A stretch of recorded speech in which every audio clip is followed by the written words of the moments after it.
परिवार और राजनीति छोड़ने के बाद लालू प्रसाद यादव की बेटी रोहिणी आचार्य का बयान। बोली, मेरा कोई परिवार नहीं है, उन्होंने ही मुझे परिवार से निकाला।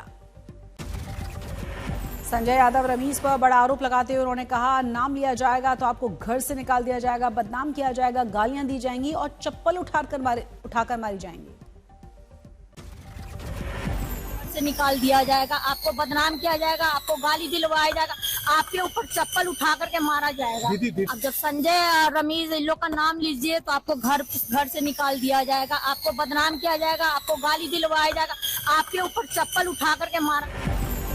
पटना एयरपोर्ट पर पत्रकारों से बातचीत करते हुए रोहिणी आचार्य ने कहा, जो चाणक्य बन रहा है उसी से तो सवाल पूछे जाएंगे।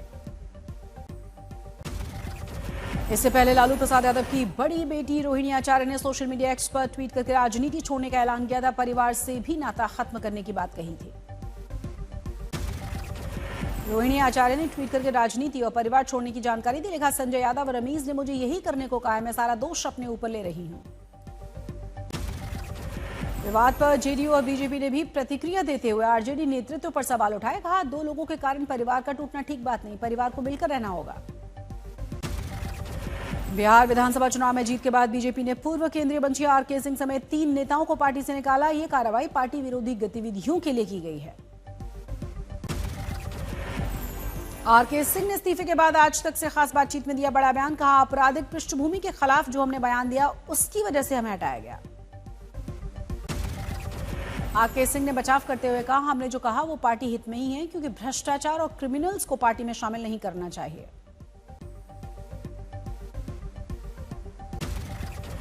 पार्टी से निलंबित किए जाने के बाद पूर्व केंद्रीय मंत्री आरके सिंह ने राष्ट्रीय अध्यक्ष जेपी नड्डा को पत्र लिखा। बीजेपी की प्राथमिक सदस्यता से इस्तीफा भी दिया।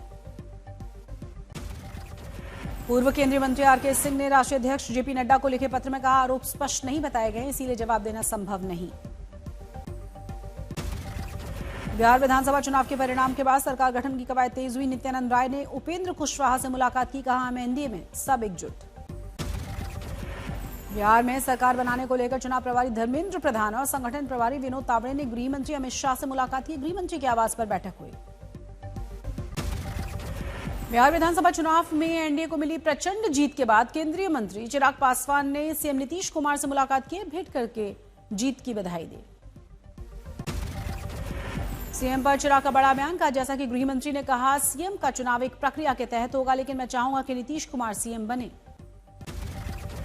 एनडीए की प्रचंड जीत के बाद जेडीयू के सीनियर लीडर और केंद्रीय मंत्री ललन सिंह ने भी नीतीश को जीत की बधाई दी। बोले, बिहार में सीएम पद के लिए कोई वैकेंसी नहीं है।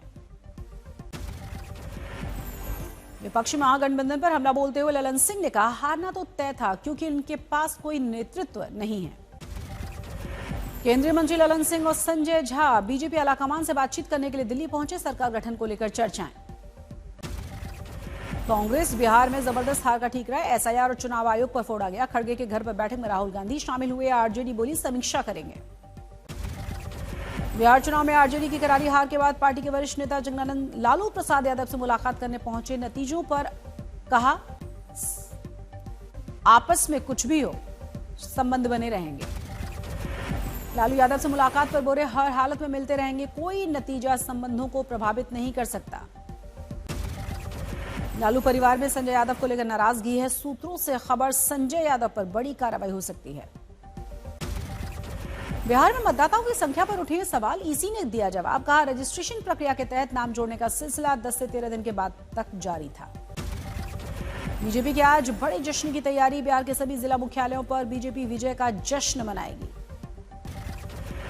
9mm की पिस्टल आम लोग नहीं रखते हैं। यह कारतूस आमतौर पर फोर्सेज या पुलिसकर्मी ही इस्तेमाल करते हैं। पुलिस अब यह पता लगाने की कोशिश में है कि आखिरकार ये कारतूस यहां पहुंचे कैसे और क्या ब्लास्ट के बाद I-20 कार से गिर गए थे। लाल किला ब्लास्ट में शामिल आतंकी उमर ब्लास्ट से पहले वजीरिस्तान इंडस्ट्रियल एरिया भी पहुंचा था। पूरे इंडस्ट्रियल एरिया के सीसीटीवी कैमरों को पुलिस खंगाल रही है। जिस चाय की दुकान पर आतंकी बैठा था, उस चाय की दुकान के मालिक से भी पुलिस ने पूछताछ की है। आतंकी के वजीरपुर इंडस्ट्रियल एरिया जाने का मकसद साफ नहीं हो पाया।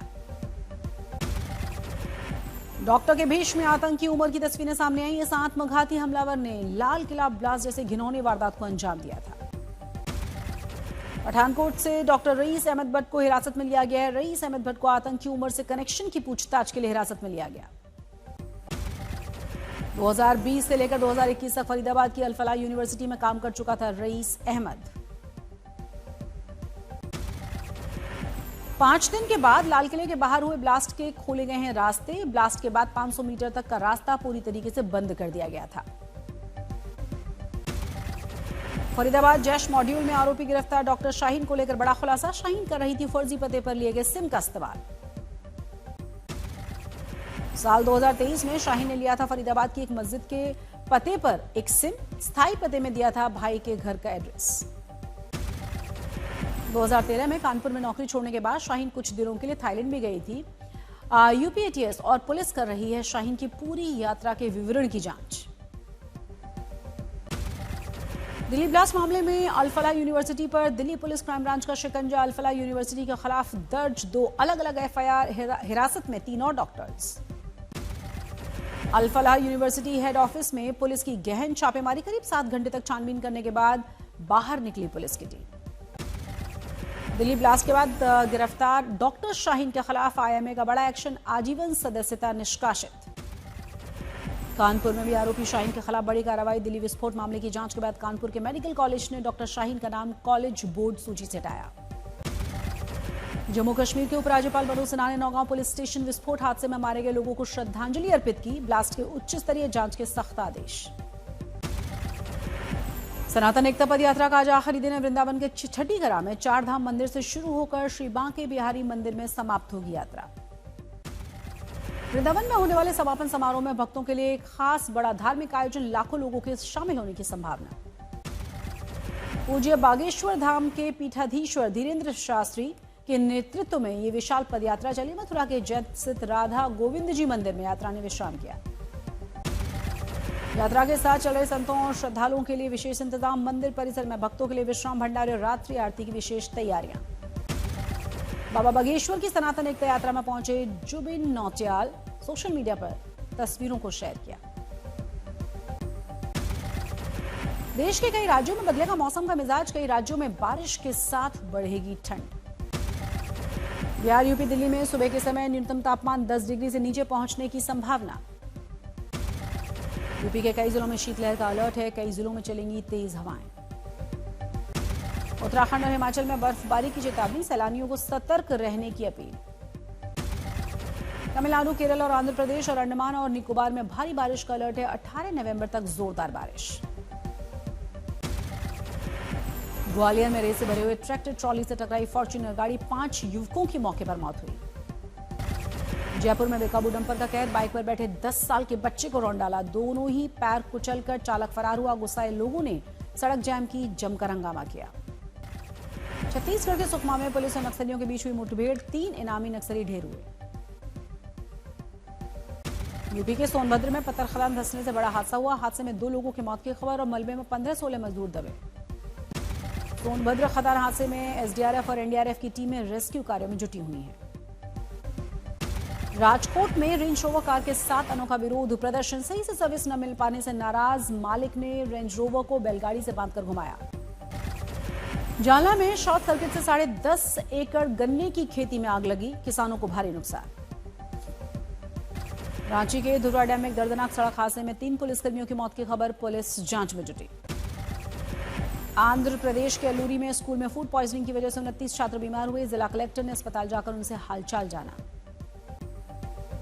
सोनीपत में शहीद के अपमान के बाद ग्रामीणों में रोष है। शरारती तत्वों ने खंडित की बलिदानी की मूर्ति। ग्रामीणों ने की दोषियों के खिलाफ कार्रवाई की मांग। पिकनिक पर जा रहे नवोदय विद्यालय की बस कोडरमा घाटी में पलट गई। लगभग 18 बच्चे घायल हुए। सदर अस्पताल में इलाज जारी। सोनीपत में फैक्ट्री के बाहर खड़ी हुई कार में भीषण आग लगी। दमकल विभाग की टीम ने कड़ी मशक्कत के बाद काबू पाया। फरीदकोट पुलिस ने हनी ट्रैप करके ब्लैकमेल करने वाले गिरोह का भांडाफोड़ किया। 3 महिलाओं समेत 6 आरोपियों को गिरफ्तार किया गया। धमकी देकर वसूले गए थे 8 लाख रुपए। नोएडा में सिरकटी लाश मिलने के बाद सनसनीखेज खुलासा। प्रेमी ने ही हत्या कर डाली थी। आरोपी को गिरफ्तार किया गया। मंदसौर में युवक ने ट्रेन के सामने आत्महत्या की। सुसाइड नोट में बीजेपी अल्पसंख्यक नेता और उसके परिवार पर 56 लाख रुपए न लौटाने के आरोप लगाए। जयपुर में ग्राहक बनकर आया था ठग, 1300 रुपए दिए और 120 ग्राम सोने का आभूषण लेकर गायब हुआ। मेरठ में अवैध तमंचा फैक्ट्री का खुलासा, 2 गिरफ्तार, पुलिस इसका नेटवर्क तलाश करने में जुटी। लखनऊ में एक रेस्टोरेंट में भीषण आग लगी थी, कड़ी मशक्कत के बाद फायर ब्रिगेड ने इस पर काबू पाया। कैप्टन शुभमन गिल अस्पताल में भर्ती, गर्दन में बहुत तेज दर्द होने के बाद भर्ती कराया गया। ऋषभ पंत ने बदल दिया भारतीय क्रिकेट का इतिहास, वीरेंद्र सहवाग का रिकॉर्ड तोड़कर बन गए हैं सिक्सर किंग। आईपीएल में दिल्ली बॉय बने नीतीश राणा, राजस्थान को ओडीसी ने बदले में दिया साउथ अफ्रीका का डोनोवन फरेरा। वर्ल्ड चैंपियन बनने के बाद माता वैष्णो देवी मंदिर पहुंची रेणुका और शिफाली मां से आशीर्वाद लिया। पूर्व क्रिकेटर जहीर खान ने अपनी पत्नी और बेटे के साथ क्रिकेट ग्राउंड पर बिताए खास पल, जहीर ने सोशल मीडिया पर तस्वीरों को शेयर किया।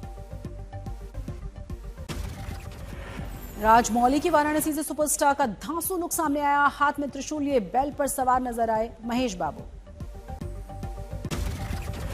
फिल्म मस्ती 4 का नया गाना करोड़ों में हिट, 21 नवंबर को यह फिल्म सिनेमाघरों में दस्तक देगी। 25 दिसंबर को रिलीज होगी फिल्म तू मेरी मैं तेरा। फिल्म में कार्तिक आर्यन और अनन्या पांडे आपको नजर आएंगे। अगले साल 12 जून को रिलीज होगी फिल्म ओए भोले ओए। फिल्म जगजीत संधू और केवी ढिल्लों का इसमें अहम रोल। कैलाश मुछाला और स्मृति मंदाना की शादी का कार्ड वायरल हुआ है। फैन अकाउंट से सोशल मीडिया पर पोस्ट किया गया। दावा है 20 नवंबर को साथ फेरे लेंगे।